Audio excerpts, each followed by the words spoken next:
주영진의 뉴스브리핑, 어젯밤에 세상을 떠나신 김복동 할머님 관련 소식 오후 3시에 시작되는 주영진의 뉴스브리핑 2부에서 여러분께 자세히 전해드리도록 하겠습니다.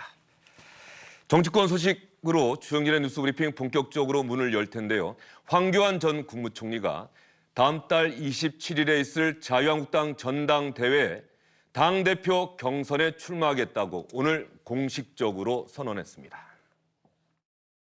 지금 이 나라가 도대체 어떻게 되었습니까? 도전은 멈췄고 꿈은 사라졌습니다. 한마디로 총체적 난국입니다. 이 정권의 경제 폭정을 막아내고 국민 여러분과 함께 새로운 도약과 번영의 미래로 힘차게 나아가겠습니다. 자유한국당과 함께 새롭게 시작하는 제 마음은 첫사랑과 같은 열정으로 가득합니다. 이 열정으로 우리 자유한국당을 힘차게 이끌고 섬기며 나가겠습니다. 황교안 전 국무총리가 요즘 첫사랑 이야기를 참 많이 하는 것 같습니다. 김영준 명지대 교수, 최창렬 용인대 교수, 임광기 SBS 논설위원과 함께합니다. 세 분 어서 오십시오. 안녕하세요. 황교안 전 국무총리의 출마 선언식이 언제 있었습니까? 오늘 오전에 있었습니다. 영등포에 있는 자유한국당 당사에서 있었는데 당사 강당이 그렇게 크지가 않거든요. 예. 그런데 완전히 가득 찼고요. 그리고 계단과 1층까지도 지지자들이 가득 차서 마치 대선 출정식을 보는 것 같은 기분이다라고 할 정도로 굉장히 뜨거운 분위기였습니다. 지금 들어오고 있는 발표하려고요. 출마 선언하려고 나서는 모습인데 굉장히 강하게 이야기를 했습니다. 특히 무덤에 있어야 할 386 운동권 철학이 21세기 대한민국의 국정을 좌우하고 있다. 이러면서 현 정부를 강하게 비판을 했는데 연호하고 피켓, 이거 박수 이런 것들이 굉장히 크게 나와가지고 끝나고 나서 빠져나가는데도 상당한 시간이 걸릴 정도였습니다. 그런데 눈에 띄는 거는 국회의원들이 전혀 배석을 하지 않았습니다. 아마도 당 대표 선출을 앞두고 어떤 출석이라든가 이런 논란이 있을 것을 우려해서 그런지 국회의원들은 현역 의원들은요 나타나지 않았었습니다.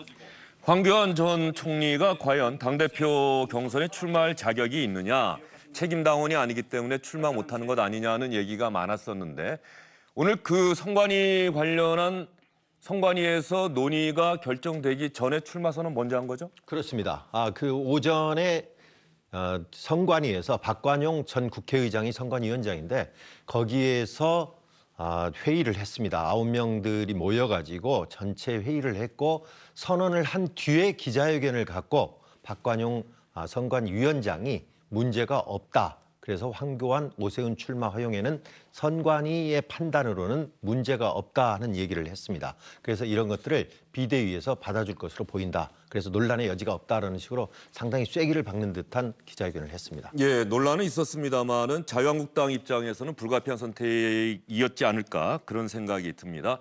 황교안, 오세훈 두 유력한 차기 당권 주자가 출마하지 않는 경선 전당대회는 의미가 없다. 아마도 선관위는 이렇게 봤던 것 같고요. 박관용 선거관리위원장의 이야기를 들어보도록 하겠습니다. 그런데 다시 한번 말씀드리지만 황교안 전 총리는 선관위의 최종 결정이 나기 전에 출마 선언을 먼저 했습니다. 선관위가 이렇게 결정할 것을 미리 알았던 것 같습니다.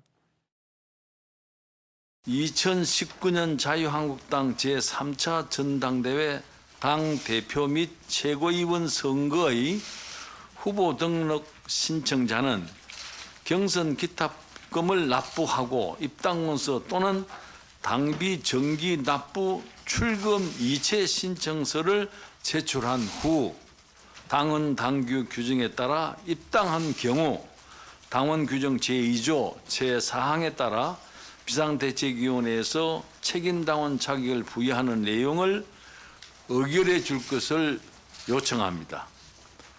오늘 진지하게 논의를 통해서 만장일치로 결정된 선거관리위원회의 결의안입니다. 예. 이제 비대위의 결정이 최종 결정이 남아 있습니다. 예. 선관위에서 저렇게 결정을 하더라도 형식적으로 어쨌든 비대위 그러니까 최고위원회 역할을 하고 있는 비상대책위원회가 최종적으로 어떤 결론을 내리느냐 이게 굉장히 중요한데 들어오기 직전에 자유한국당 쪽에 취재를 해보니까 일단 날짜가 잡히질 않았습니다. 이번 주 중으로 그러니까 설 전에 이번 주 중으로 최종 결정은 내리겠다라고 했는데 어떤 최종 결정을 내릴지 굉장히 관심거리입니다. 예. 뭐 비상대책위원회가 선관위 결정을 뒤집을 수 있을까요? 불가능합니다. 예. 실제 제가 당헌 당규를 찾아봤는데요. 예. 당규에 보면은 이런 게 있습니다. 그러니까 별도로 있어요. 당 대표 및 최고위원 선출 규정이 있고요. 거기에 제 12조에 뭐라고 나와 있냐면 선관위가 선거 관리와 관련 최종 의결기관이라고 돼 있습니다. 예. 그러니까 거꾸로 얘기하면은요. 중앙선거관리위원회의 결정을 정부가 바꿀 수 있나요? 못 바꿉니다. 만약에 바꾸면 그거는 공정성과 더불어서 중립성이 깨지는 문제이기 때문에 선관위가 이렇게 만장일치로 한 거를 그래서 내용도 그렇습니다. 책임당원 자격을 부여하는 내용을 의결해 줄 거라고 얘기를 하고 있고요. 만장일치라고 돼 있기 때문에 이걸 만약에 비대위가 뒤집는다고 한다면 그럼 비대위가 당을 분열로 몰고 갈 수 있는 위험한 부분이기 때문에 저는 뭐 결국은 비대위가 받아들일 수밖에 없지 않겠는가 생각을 합니다. 예. 황교안 전 총리가 오늘 출마 선언을 한 다음에 말이죠. 내년 총선에서 자유한국당을 이끌고 총선 승리를 이끌겠다. 뭐 이 약속은 당연히 할 수밖에 없는 약속인데 말이죠.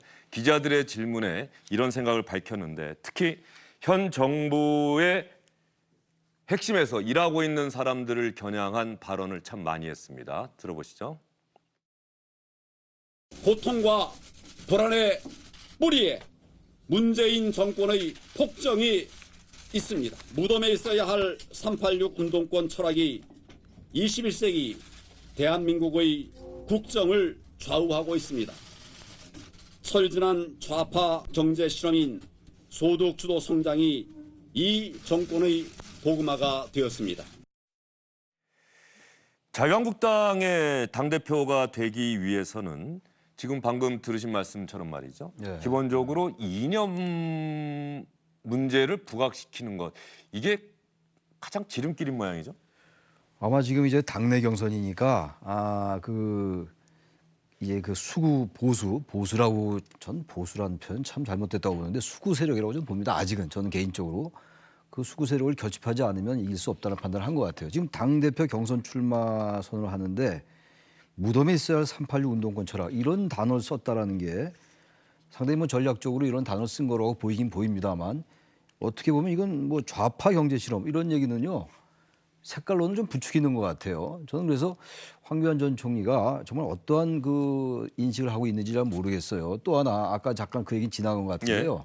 이 지금 책임 당원 여부 말이죠. 물론 당규에 보면 분명히 나와 있어요. 뭐 원래 당규에는 1년에 3회 이상 납부한 자격이 주어져 있는데 그러나 또 당규 2조 사항에 보면은 최고위원회 의결로 바꿀 수 있다고 나와 있기 때문에 별 문제는 없어요. 또 하나는 네. 제가 보기에는 책임 당원이어야 출마할 수 있다는 규정이 있고 동시에 또 다른 조항에서는 당원이면 된다라고 하는 이거 나와 상충되는 있어요. 조항이 있어서 이거는 사실 제가 비중 있게 다루지 않으려고 하는 게 근데 자유한국당 내부 문제이기 내 때문에 문제 말이죠. 제가 예. 단지 하나 말씀드리고 예. 싶은 거는 아무튼 그러한 지금 결정도 내리기 전에 출마 선언을 한 거 아닙니까? 다시 말하면 이거는 당의 헌법과 법률을 안 지킨 거로 볼 수도 있다 이런 얘기예요. 그 말씀하고 그건 좀 하나 지적하고 싶다는 거고 제가 무슨 그 당원 당규의 상충을 따지지 않는 건 아니고 그래서 그거 하나 지적하고 넘어가고 싶고 황교안 전 총리가 법조인인데 말이죠. 그래서 제 얘기가 그거예요. 법치를 강조하고 그리고 평생을 검사했던 분 아닙니까? 법무장관하고 국무총리 했던 분인데 그건 반드시 한번 지적해야 될 것 같고요. 또 하나 문제가 지금 아까 말씀드린 그건데 아무리 대선이 아니라 당내 경선이라 하더라도요. 이렇게 한다면 과연 그 외연 확장이 가능할까? 그리고 너무 한국당을 너무 수구로만 보는 게 아닌가라는 생각이 들어요. 지금 보수도 같이 보수 통합을 해야 될 거 아닙니까? 보수 중도 세력들. 근데 좌파 경제 실험, 무덤이 있어요. 왜 무덤이 있어야 됩니까? 이런 근거를 얘기를 해야죠. 저는 그래서 이런 부분들이 황교안 전 총리에 대한 기대, 나름대로 보수 통합에 저도 기대를 걸고 있는데 저는 어쨌든 적절치 않은 얘기가 아닌가라는 생각이 좀 듭니다. 예. 황교안 전 총리가 하나 덧붙인 말이 주체 사상에 빠졌던 사람들이 청와대와 국회, 정부를 장악하고 있다. 대한민국이 위기다. 위기의 대한민국을 살리겠다. 이런 얘기를 황교안 전 총리가 하는 모습 저는 기사로 읽으면서 홍준표 전 대표와 제가 주고받았던 토론회 때 그 대답이 생각이 납니다. 왜 자꾸 주사파, 좌파 이런 용어를 쓰느냐라고 했더니 홍준표 전 대표의 설명이 지금 황교안 전 총리의 이야기와 거의 비슷했어요. 네네.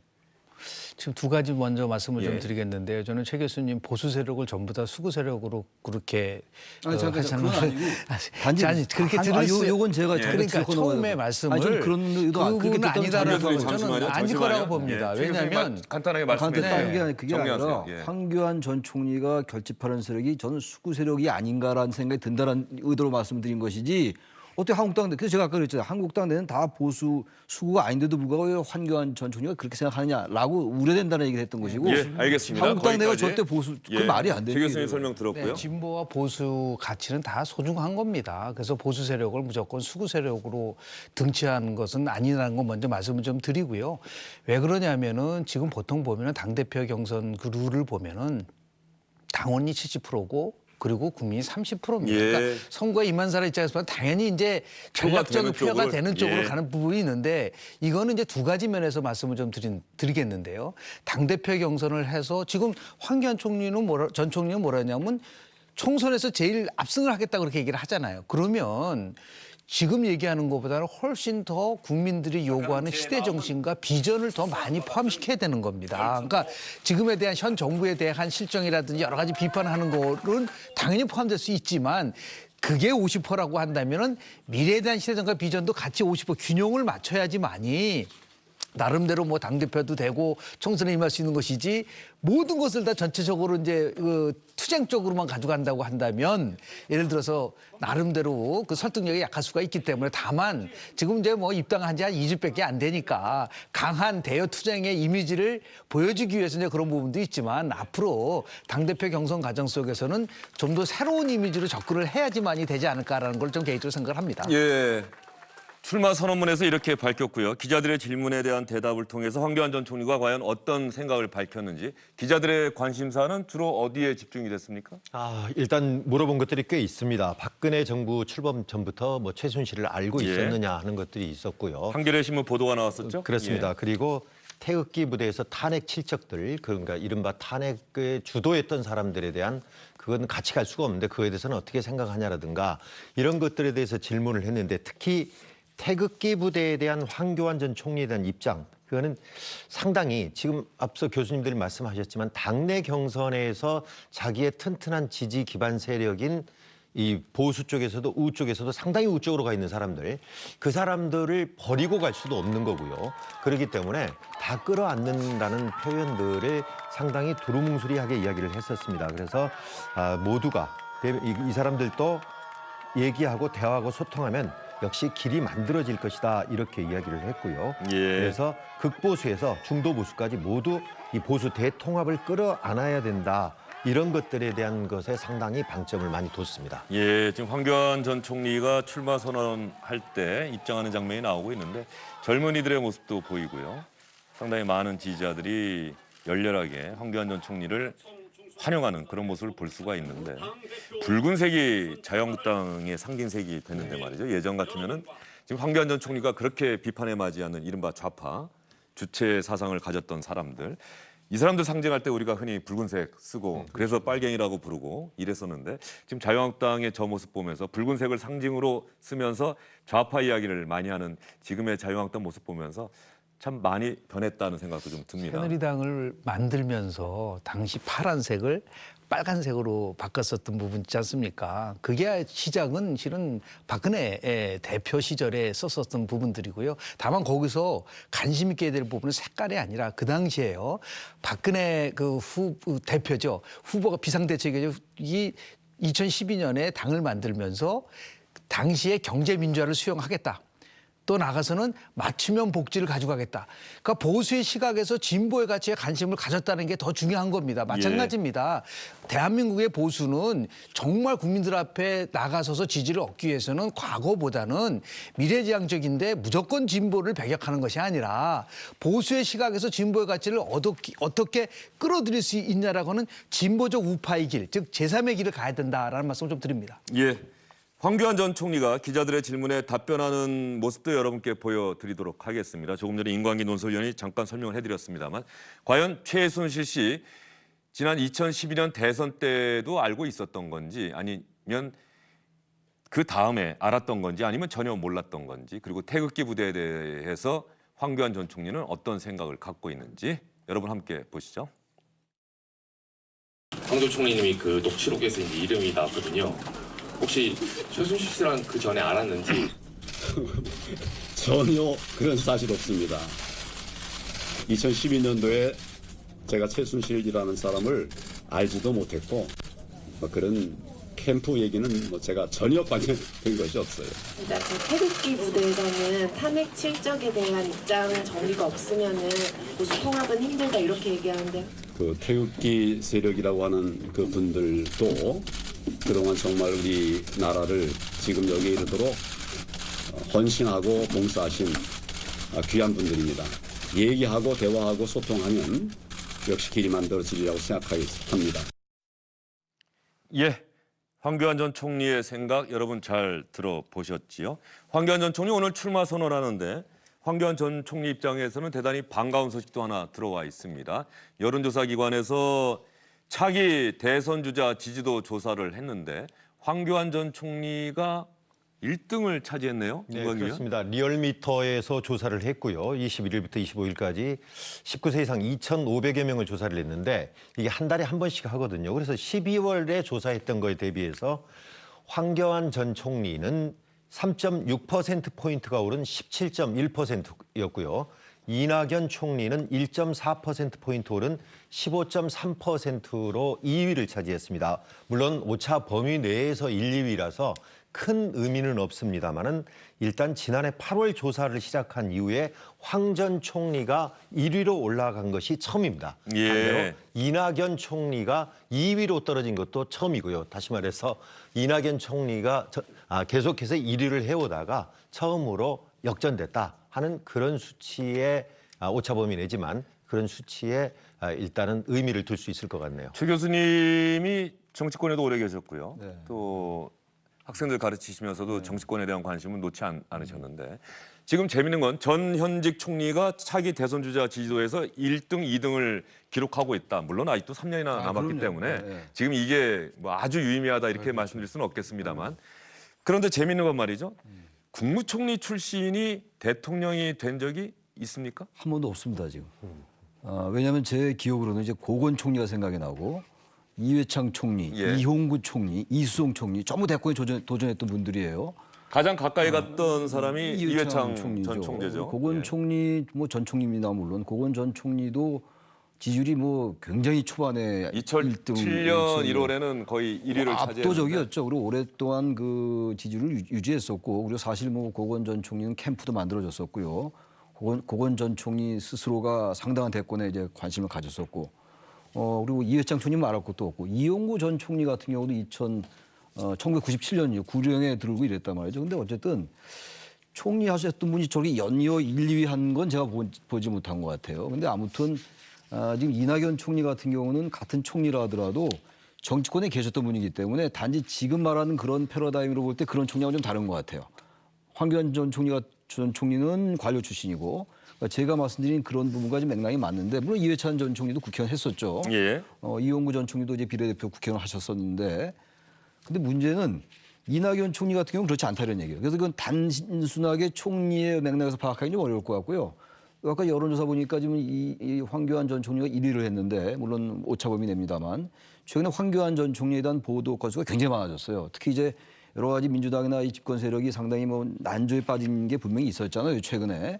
그런 것들과 더불어서 뭔가 보수에 대한 기대도 새롭게 주어지는 것 같고 그리고 또 이제 전당대회는 아직 안 했습니다만 출마 선언 자체가 거의 대선 출정식 방불케 한 정도니까 저런 부분들이 오늘 뭐 저 부분이 오늘 반영된 건 아니겠습니다만 이 대선 경선에 출마한다는 여러 가지 그 보도들 이런 것들이 영향을 준 것이 아니냐 긍정적 영향을 준 것이 아니냐 이렇게 보여집니다. 먼저 좀 지적을 예. 하고 싶은 거는요. 지지도가 아니라 선호도 조사입니다. 그러니까 뭘 물어봤냐면 누구를 가장 선호하십니까라고 예. 물어본 거기 때문에요. 선호해도 지지 안 할 수가 있습니다. 그런데 제가 드리고 싶은 질문은요. 그렇게 네. 말씀하시니까 사실은 이 차기 대선 주자 뭐 선호도 네네. 이런 조사에서 결과적으로 그 결과가 의미하는 게 정말로 선호하는 건지 아니면 언론의 노출 빈도가 높아져서 네. 인지도가 높아지니까 아는 이름을 얘기하게 그렇습니다. 되는 건지. 저는 수없이 많은 선거조사도 예. 해봤고 선거조사를 전공 인지도입니다. 근데 다만 이번에 그 조사를 보면서 우려스러운 거는 뭐냐면 결국은 TK하고 보수 진영은 압도적으로 지금 황교안 총리 쪽으로 몰려 있습니다. 예를 들어서 TK 쪽에는요 무려 황교안 총리 31.5 그리고 이낙연 총리는 7.7밖에 안 돼요. 또 예. 호남은 거꾸로입니다. 이낙연 총리가 28.4고 황교안 5.3밖에 안 돼요. 그러니까 이거는 국민 속으로 들어가기 위해서는 또다시 이념적 논쟁으로 가면 국민 속으로 들어갈 수가 저는 없다는 지적을 좀 하고 싶은 겁니다. 그러니까 다시 얘기해서 지금은 TK 영남이 직결하는 부분들도 있고 이렇게 되면 다시 영호남의 지역 갈등 구조가 아주 첨예하게 될 수 있는 부분들도 있기 때문에 차기 대권 후보들은 이 부분에 대해서 뭔가 새롭게 국민 통합을 방향으로 가야지 이런 것을 진영의 논리에 빠져서 이념적 논쟁으로 가져간다면 그거는 제가 볼 때는 국민의 지지를 받기가 굉장히 어렵다는 지적을 먼저 좀 꼭 좀 전하고 싶습니다. 예. 그리고 교수님 말씀하셨으니까는 그 질문에 대한 한번 대답을 주시죠. 네네. 시청자분들께서도 궁금해하실 것 같아요. 국무총리하면 상당히 중요한 자리인데 네. 왜 국무총리를 했던 사람이 대통령이 되고 싶다는 꿈을 가졌던 사람들도 많았는데 왜 국민들의 선택을 받는데 다 실패했을까요? 저는 여러 가지 이유가 있다고 보는데요. 지금 황교안 총리는 고건 총리의 길을 갈 거냐 이해창 총리의 길을 갈 거냐 여쭤보면 뭐냐면 국무총리에 있어서 끊임없이 대통령과 대립하고 갈등하는 사람은 많이 올라갈 수가 있습니다. 이회창 총재가 그랬죠. 그렇습니다. 그래서 이해창 총재는 96년 2월 달에 선대위장 맡고 당대표 되고 그리고 결국은 대권까지 갔는데요. 많은 분들은 그렇지 못한 부분들이 있죠. 그러니까 대통령에 대해서 충실하게 보좌하는 역할로만 끝난 분들 경우에는 우리나라 국민들이 그런 부분보다는 굉장히 역동적이고 자기 중심이 강한 사람들을 선호한 부분들이 있습니다. 그래서 국무총리가 되기가 굉장히 어려운 구조가 첫 번째 이제 도달이 있다고 좀 보고요. 예. 두 번째는 이 국무총리를 하면서 너무 지나치게 결국 뭐냐면 이 정책적인 면을 자기 중심을 얘기를 해줘야 되는데 자기 것이 이제 사라져버리는 경우가 많다만 말이죠. 그러니까 당연하지 않습니까? 그러니까 대통령의 핵심 국정 과제를 추구하려고 한다고 한다면 새로운 비전이 뭐냐를 얘기하기가 좀 어려운 구조로 돼 있기 때문에 국무총리가 갖고 있는 기본적인 한계가 있을 수 있다는 말씀 좀 드립니다. 예. 제가 보기에는 뭐 그런 부분도 뭐 많고 권력에 대한 의지의 문제예요. 제가 권력에 대한 의지. 이낙연 전 총리를 다른 총리와 다르게 좀 잠깐 얘기했던 게 예. 국무총리들이 실패한 이유가 선출직을 통해서 쭉 정당 정치나 이런 데 익숙해 왔던 분들이 아니거든요. 그러니까 일단 현실 정치적 관점에서 볼 때 맷집이 약해요. 지난번에 뭐 반기문 그분은 이제 총리 출신은 아닙니다만 맷집이 약하기 때문에 처음에 굉장히 화려하게 등단을 하는데 여러 가지 비난이 쏟아지고 비판이 쏟아지고 여러 가지 검증 과정에서 잘 견디지 못하는 게 하나 있어요. 그러니까 정당 정치나 선거에 출마해서 여러 가지를 검증받고 이랬던 그런 인물들과 다른 결을 가지고 있는 거거든요. 그래서 저는 총리 출신들이 여러 가지 자산과 여러 가지 경력과 좋은 경험을 가지고 있음에도 불구하고 저 아직까지 경험으로 볼 때는 그래서 실패한 것이 아니냐 이런 분석도 가능하다고 봅니다. 예. 황교안 전 국무총리 자유한국당 차기 당대표 경선에 출마하겠다고 오늘 공식적으로 선언을 했습니다. 출마 선언하는 날 여론조사 기관이 발표한 차기 대선 주자 선호도 조사에서 1위를 차지를 했습니다. 자유한국당의 차기 당대표를 노리는 다른 사람들 황교안 전 총리 견제를 할 수밖에 없겠지요. 홍준표 전 대표는 SNS를 통해서 내일 출판 기념회 한다고 하는데 어제 SNS를 통해서 뭐 저 문제는 문제 제기했지만 오늘 선관위에서 정리를 했기 때문에 저거는 논란을 짚히는 그런 문제 제기를 했었고요. 이 이야기를 오늘 했다고 합니다. 이 당은 자유한국당은 제가 탄핵의 폐허 위해서 당원들과 합심해서 일궈낸 당입니다. 도로 병역 비리당으로 회귀하게 방치하는 것은 당과 한국 보수 우파 세력에게 죄를 짓는 일입니다. 숙고에 숙고를 거듭하여 자유 대한민국을 지키겠습니다. 병역 비리당 임광규 의원. 예.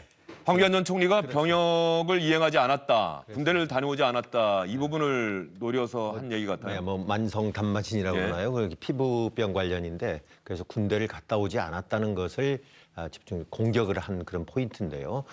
계속해서 지금 황교안 전 총리에 대한 공격이 굉장히 많습니다. 페이스북을 통해서도 그렇고요. 그래서 친박근혜 당으로 다시 돌아가자는 거냐, 또 도로 탄핵당 특권, 그러니까 특권이라는 것이 이제 아까 말씀드렸던 우리가 피선거권이 있느냐 없느냐 이런 것들에 대해서 자꾸 특권을 주면 안 된다 하는 것들을 강조를 했고요. 그래서 내일 출판 기념회가 예정이 돼 있는데 거기에서 아마 본인도 역시 당 대표로 출마를 선언하지 않겠느냐 지금 이렇게 보이는데 아직 공식 발표는 하지 않고 있습니다. 예, 아직도 출마하지 않을 것이다 이렇게 전망하시는 분들도 꽤 그렇습니다. 있더라고요. 그래서 계속해서 나오는 얘기는 본인 직접적으로 이야기는 하지는 않지만 상당히 근접해 가고 있습니다. 그래서 온실에서 꽃길만 걸어온 사람과는 나는 다르다 그런 얘기도 하고 있고요. 나는 뒷방에 있다가 또는 강남에서 놀다가 등장한 사람과는 다르다. 그러니까 두 강력한 후보인 황교안, 오세훈 두 후보 예상되는 후보들에 대해서 강력히 견제를 하고 있습니다. 그래서 가장 중요한 것은 나는 강한 야당, 그러니까 선명하고 투쟁하는 야당을 만들겠다. 홍준표가 옳았다. 이런 거에 대해서 굉장히 강조를 하고 있습니다. 예, 혹시 들은 얘기가 좀 있으세요? 홍준표 전 대표 출마할지 안 할지? 저는 기자들하고 가끔 통화를 하고 그러는데 되게 뭐 출마할 거라고 보는 게 압도적이던데요. 내부 캠프에서 정리되기는 출마하는 쪽으로 방향을 잡았다고 하는데 이번에 출마했다가 낙선했을 경우 받을 수 있는 상처, 부담. 홍준표 전 대표는 늘 다음 대선이 자기의 궁극적인 목표다 이렇게 이야기를 하고 있는데 다음 대선까지 가는데 과연 어느 게 도움이 될지 이 부분을 좀 막판에 고심하지 않을까 글쎄 생각이 들어요. 이게 두 가지 면이 있는 것 같아요. 정치인들은 나중에 설령 당장 이제 패배해서 상처를 받더라도 끊임없이 도전하는 모습을 보이는 게 유리한 경우가 있고 그렇지 않고 좀 더 이제 숨을 고르고 좀 이제 그 성찰의 시간을 갖다가 나오는 게 유리할 때도 있는데 홍준표 전 대표의 경우는 아까도 잠깐 뭐 임강기 윤호선님이 말씀한 것처럼 충분히 자기가 그런 시간을 가졌다라고 판단하는 것 같아요. 그래서 어쨌든 지금은 황교안 전 총리가 상당히 우세가 전망되지만 그렇지 않다는 판단을 할 것 같아서 저는 황교안 전 총리가 1위로 가고 있다 하더라도 홍준표 전 대표는 아마 출마하지 않을까 그런 생각을 하고 아마 그것이 대선에 출마해서 승리할지 않을지는 전혀 알 수 없는 것이지만 꼭 불리하게 작용하지 않을 수 있다라는 생각을 합니다. 저는. 예. 자유한국당 차기 당대표 경선 구도와 관련해서 여러분께 소식 전해드렸습니다. 황교안 전 총리가 오늘 출마를 공식적으로 선언했고요. 다른 주자들의 출마 선언도 잇따를 것으로 예상이 됩니다. 내일은 홍준표 전 대표가, 모레는 오세훈 전 서울시장이 출판 기념회를 예정하고 있습니다. 이분들이 어떤 얘기할지 그때그때마다 여러분께 자세히 전해드리도록 하겠습니다.